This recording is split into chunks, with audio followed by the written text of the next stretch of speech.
মহিলারা শপিং করতে পছন্দ করে বেশি, তাই না? পুরুষদেরকে নিয়ে গেলে একটার পর একটা ব্যাগ ধরায়, পুরুষগুলো ব্যাগ নিয়ে হাঁটতে থাকে আর মহিলারা সামনে পছন্দ করতে থাকে। আছে না নাই? এই অভিজ্ঞতা হয় নাই মনে হয় আপনাদের? আছে? আছে। তো ইচ্ছে মতো মহিলারা জান্নাতে শপিং করতে পারবে ইনশাআল্লাহ। আমার বোনেরা, আমার মায়েরা, যাদের জান্নাতে যে সোনার নেকলেস পরার খুব ইচ্ছা, ইচ্ছে মতো জুয়েলারি অর্নামেন্টস আপনাদের জন্য বোঝাই করা থাকবে, শাড়ি বোঝাই করা থাকবে। লেহেঙ্গা পড়তে মহিলারা পছন্দ করে না? পাখি ড্রেস, আর কি কি আছে কোন তো? আমি তো জানি কম এগুলো। হ্যাঁ, কি নাম? কিরণমালা। সব থাকবে, সব। যে যে ধরনের রুচিশীল পোশাক চায় জান্নাতে সব কিছুর ব্যবস্থা করে দিবে কে?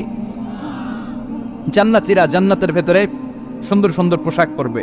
ওয়ালিবাসুহুম ফিহা হারির। পুরুষদের জন্য আল্লাহ তাআলা জান্নাতের ভেতরে রেশমের তৈরি পোশাক দিয়ে তাদেরকে পোশাক পরাবে।